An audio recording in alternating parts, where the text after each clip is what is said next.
run from the 46 BMW, and this is going to go to the flag. Well, the two BMW hypercars appear not to have taken tyres since a week ago last Wednesday. Anthony's just counting up the laps.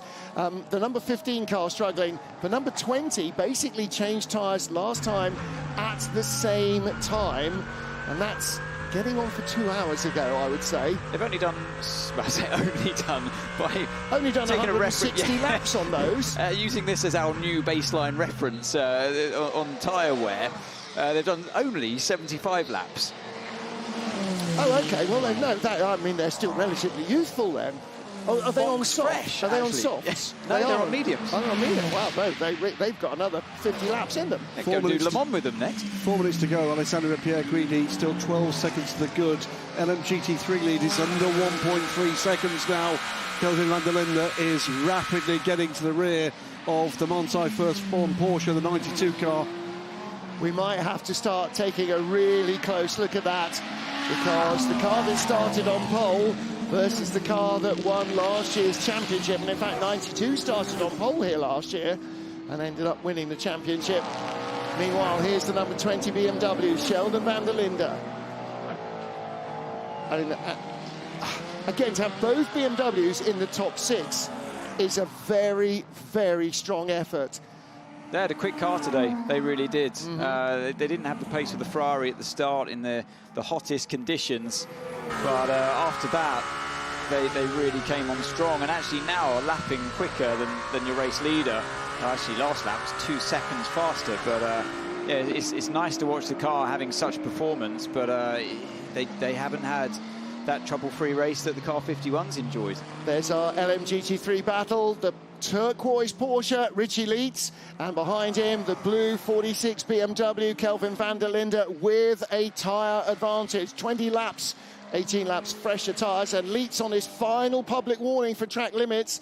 Okay, this plus one more lap, maybe if they're really lucky, van der Linde and crew might get a second go at it, but if he gets to Leitz, he's got to lunge immediately, Anthony. Absolutely, yeah. Sorry, tension in those garages at the moment is palpable as they've got the Porsche hypercar between the two. Kelvin van der Linde knows how important this is for the team, for the championship, but not least for the 65,000 people that might want to have a word if he doesn't. They definitely won't blame him. It's been a really good race from the 46 car. That one lunge just here, you can see the tyre marks actually from the car that Valentino lunged. Very unfortunate they got the penalty, but he's right there. DRS is open. We know that BMW's had great straight line speed all weekend, particularly compared to the McLarens. How does it fare against the Porsche? He's right there, isn't he? It goes for the inside, but just thinks about it. If there's one driver in this field that's not going to be sold a dummy, it's Ricard Leitz. Because he's a veteran of motorsport. He's a veteran, yes. This plus one more, and look at that, van der Linde like weaving around behind him, showing his nose in both mirrors. Showing, I can do this, you bet you can't. On those tyres, Tom. You have a weave, let's see how that works out, but yeah, at the end of this lap, they'll have one more to go. The battle for victory in LMGT3. Will it be Porsche or BMW? Will it be... I don't know. But whichever way this ends up, as long as neither of them go off, we will have 3 different brands on the podium in LMGT3 as well. Oh, that's what you don't want, right there. 3rd and 4th. Look at them. Look at that distance that you've lost with the hypercar lunging in Acqua Minerale. It's going to come down to this. Who gets the luck of the draw with the traffic? It's this and one more for these cars, because the leader here is on his final lap. Yes, he is. 11 seconds to the good. Looking at gaps behind as to whether anything can be done. Robert Kubica, I think, is going to fall short of a podium finish here. It looks to me like it's going to be 3 different makes on the podium, but he's back right with him. There's another hypercar there in contention. It really is. It's one of the Cadillacs, and a little bit of a drift wide from Kelvin van der Linde. Last lap coming up for LMGT3. He's a little bit closer than he was last lap around, but I'm not sure it will be enough. Leitz is going to place the car to the inside. I don't think it's enough, is it? But he goes to the inside anyway. Shows again. nose. Yeah, it's the same as before. It might work with me, mate, but I don't think with him. It was all because of the traffic in Acqua Minerale, but you never know who's behind. Close enough. Can he have a look at Tosa? He can have a look, but he can't have a lunge. Maybe, I don't know. He was close in Villeneuve. It might happen at Tosa. Here is our race leader. Out of the final corner comes Alessandro Pierguidi. Ferrari 51 started in front. It will claim victory for the first time in Italy.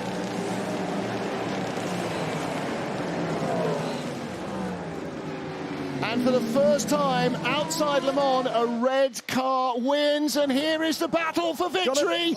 Around the outside into Acqua Minerale. Can he cut back to the inside? Van der Linde finds the road is full of Porsche.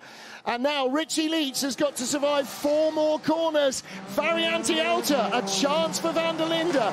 Leitz is in the middle of the road. Van der Linde looks left, he looks right. He's going to have a great run on the exit of this chicane because Leitz was compromised by having to defend into that chicane. So it's all going to boil down to the Ravazzas. He can't make contact into Ravazza. Leitz has got to keep the door shut on the inside. And he's 2 corners away from victory. 1 corner away from victory. And it is going to be the win for the 92 first form Manthey Porsche, just ahead of the 46 BMW. Valentino Rossi does not get to win at home, but jubilation. First win in the World Championship for the first form team. Nowhere in Qatar, the Porsches absolutely did it here. Great last couple of laps from Richie Leitz, with clearly a less good car underneath him than Kelvin van der Linde. And fabulous you saw stuff. Ryan Hardwick and Ricardo Pera celebrating jubilation for first form and Ferrari. Race win. Guys, come on! We deserve this so much. We deserve it so much since many times. Thank you so much, guys. I'm so happy. Thank you, everybody. Thank you. Thank you, mate. Thank you. James Collado started the car that man had put on pole position. Antonio Giovinazzi did the middle stints, and then it was down to Alessandro Pierguidi to bring it home, and he did. Redemption from last year. They had this race in the bag, didn't they, speed-wise last year. The weather went against them. Strategy went against them as well, but this year, at least with one of their cars, put it right. Well, the other point to make here, lots of people talking before this race started about the potential 1, 2, 3. They finish, the Ferraris, 1, 4, 15. That's what sports car racing can do. And look at the response from Ryan Hardwick there, just delighted. Yes! We won the race, we won the race. Good job, severe driving. Give us some pickup, give us some pickup. You can use all the fuel, but give us some pickup. Amazing job. Okay, thank you. He's so dry and so cool. He's got the driest, most wonderful sense of humour, Richie Leitz. Cheeky grin, and it'll be all over his face right now. He'll have enjoyed that. Well, for perfection for the Italian fans, it would have been the 46 BMW in front. And Valentino Rossi will know that that lunge down into Ravazza cost him the win. And that too is motor racing. He's been there before on 2 wheels. He really wants to do it on foot. And what a place it would have been to have taken his first World Championship win. It wasn't to be. Second again. Get those lights on, sunshine. P2, baby! Yes, boy! Yeah! Oh, those